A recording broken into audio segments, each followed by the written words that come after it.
Mari kita kembali ke Injil Yohanes pasal 19 ayat 16b sampai 18. Tuhan Yesus diambil dan disalibkan. Ya, di dalam 3 ayat ini kita membaca bagaimana Tuhan Yesus diambil dan disalibkan. 3 ayat ini menutup paragraf yang terdiri dari ayat 12 sampai 18. Paragraf itu menceritakan keputusan akhir bahwa Tuhan Yesus harus disalibkan. Injil Matius, Markus, dan Lukas menceritakan lebih banyak mengenai peristiwa perjalanan dari Pilatus ke Golgota. Perincian-perincian yang dicatat oleh Yohanes berbeda dari perincian-perincian yang diceritakan di dalam Markus dan Matius dan Lukas, tetapi tidak bersifat kontradiktif. Keempat Injil dengan jelas dan akurat, dengan benar mencatat mengenai peristiwa itu, tetapi masing-masing Injil mempunyai tekanan dan beban yang masing-masing mendukung tujuan masing-masing dan keperluan para pembaca pertama masing-masing. Injil Yohanes pasal 19 ayat 16b, bagian kedua dari ayat 16. Dan mereka menerima Yesus dan membawa dia. Para prajurit yang ditugaskan untuk menyalib Tuhan Yesus mengambil dia dan membawa dia ke tempat penyaliban. Ada masalah naskah kecil di akhir ayat ini. Teks kritikal berkata, maka mereka mengambil Yesus. Tetapi kebanyakan naskah, dan saya rasa naskah yang lebih akurat, berkata, dan mereka mengambil Yesus dan membawa dia. Kata dia, kita harus tambah itu di dalam terjemahan, tidak ada kata dia di dalam Yunani itu dari ayat ini.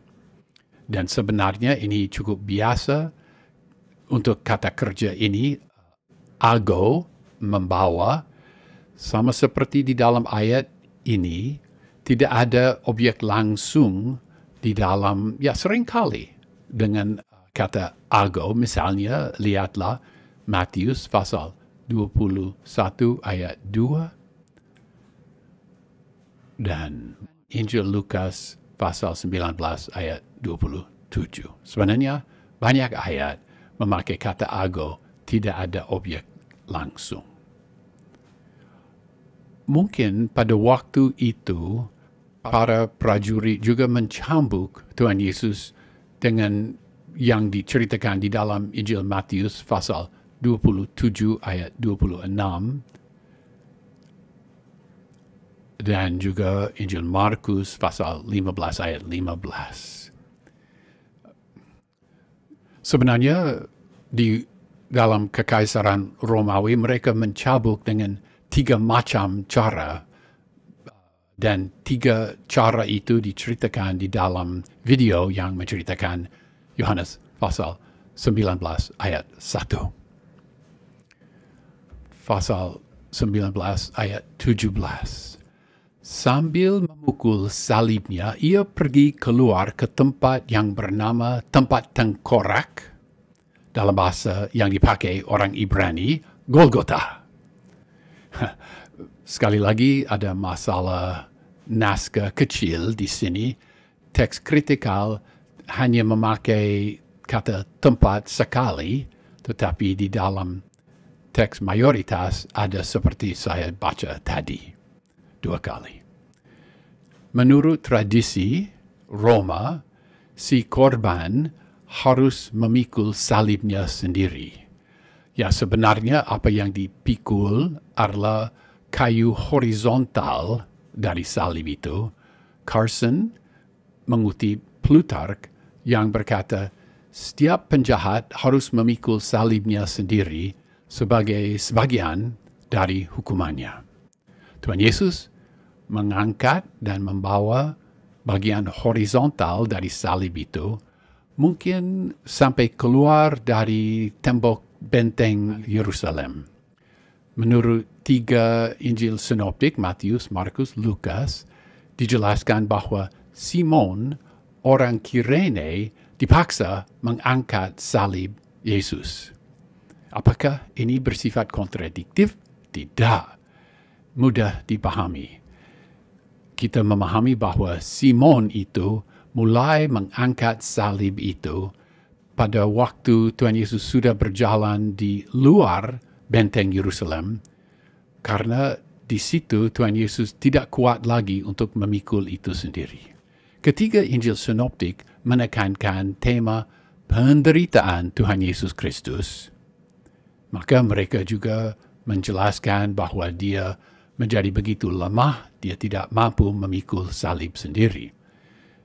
Berbeda, Injil Yohanes menekankan ketaatan dia yang diutus, maka sesuai tekanan itu, Yohanes hanya menjelaskan bahwa Tuhan Yesus memikul salibnya sendiri. Seringkali firman ini dikaitkan pada kitab Kejadian pasal 22 ayat 6. Baik Ishak maupun Tuhan Yesus harus memikul kayu sampai ke tempat pengorbanan. Ada naskah di dalam sastra Rabi itu, namanya Genesis Rabbah 56 ayat 4, dikatakan di situ bahwa Ishak memikul kayu, dan ini kutipan, sama seperti manusia memikul salib pada bahunya. Kutipan itu.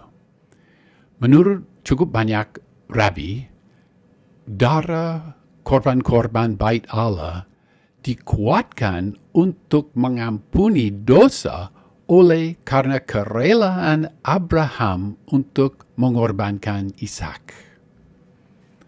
Rabbi Ismail, orang Yahudi ya, di dalam tafsiran dari Keluaran 12 ayat 13 di dalam karangannya Melkita, dia berkata, seolah-olah Tuhan Allah berkata, pada waktu aku melihat darah itu, dan dalam konteks itu darah domba Paskah di Mesir, maka saat itu aku akan lewat di atas kamu. Aku melihat darah pengikatan Ishak. Maka Rabi-Rabi Israel sendiri berkata bahwa ada hubungan antara pengorbanan Ishak dan penyaliban, dan bahwa kerelaan Abraham untuk mengorbankan Ishak itu dikaitkan pada pengampunan dosa. Ya pasti orang Kristen membaca Kejadian pasal 22 pasti melihat banyak kesejajaran antara peristiwa itu dan pengorbanan anak Allah. Tetapi sebenarnya hubungan tekstual di dalam Alkitab antara kedua peristiwa itu agak terbatas. Lokasi tempat Golgota, tempat tengkorak, sebenarnya sulit dipastikan. Di dalam nyanyian Kristen itu terjadi pada bukit. Tetapi tidak ada bukit di dalam perjanjian baru. Ada tempat, bukan bukit. Di luar pintu gerbang Damsyek di Yerusalem, di luar pintu gerbang Damsyek dan di luar benteng-benteng Yerusalem, belakang dari stasiun bis Arab di situ, masih ada satu bukit yang nampaknya seperti tengkorak.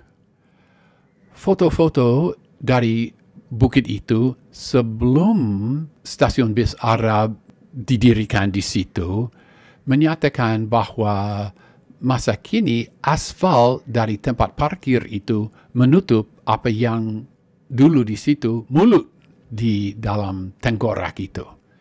Tetapi mata, seolah-olah mata di bukit itu masih terlihat. Tetapi pada suatu malam di musim dingin tahun 2016-2017, batu dan tanah yang seolah-olah hidung itu hancur, sehingga sekarang hidung dan mata tidak nyata seperti dahulu. Sehingga kita harus melihat foto-foto lama, lebih-lebih foto sebelum stasiun bis Arab didirikan, untuk melihat, oh, itu tengkorak, itu nampaknya seperti tengkorak.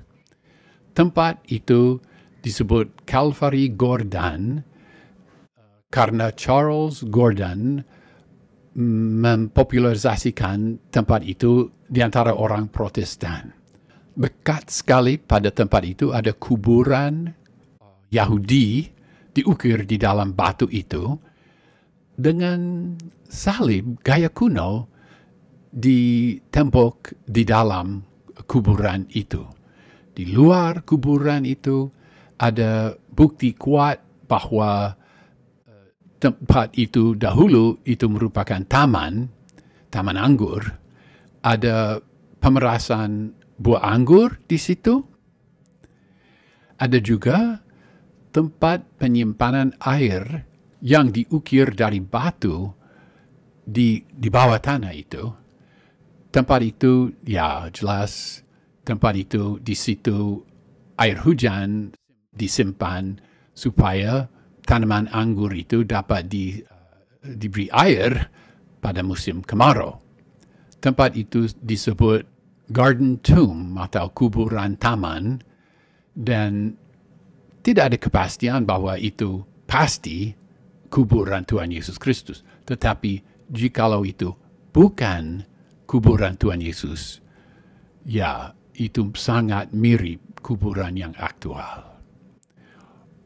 Orang Katolik dan orang Ortodoks mempunyai tempat di dalam benteng Yerusalem, benteng modern Yerusalem, dan menurut mereka tempat itu disebut Golgota karena tengkorak Adam dikuburkan di situ. Kata Golgota itu bahasa Aram, berarti tengkorak itu. Ya, dan memang bahasa Aram itu adalah bahasa yang dipakai oleh orang Ibrani pada masa itu.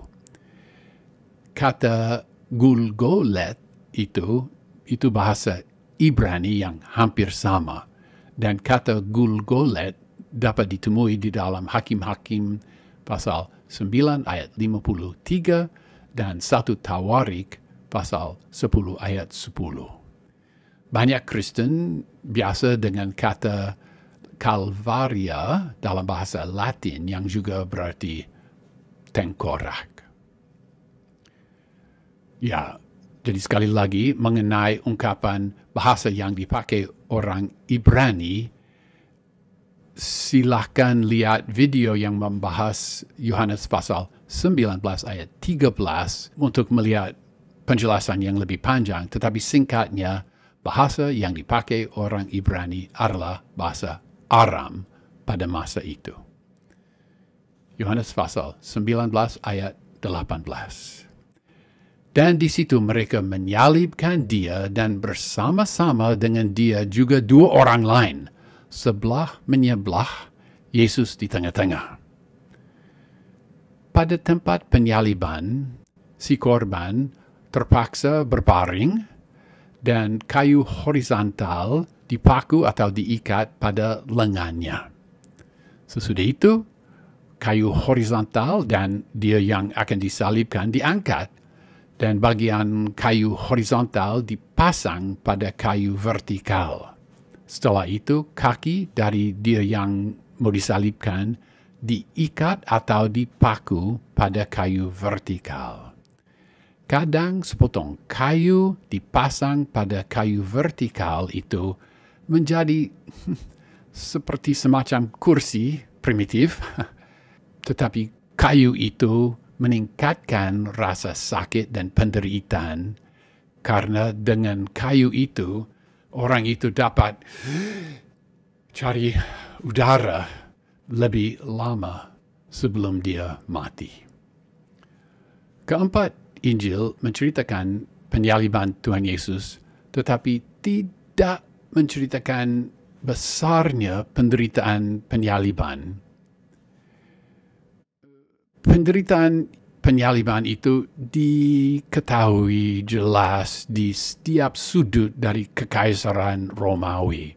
Menurut Beasley Murray, penulisan Cicero, Tacitus, Josephus, dan Callistratus semuanya berkata penyaliban adalah salah satu hukuman yang paling ngeri dan kejam.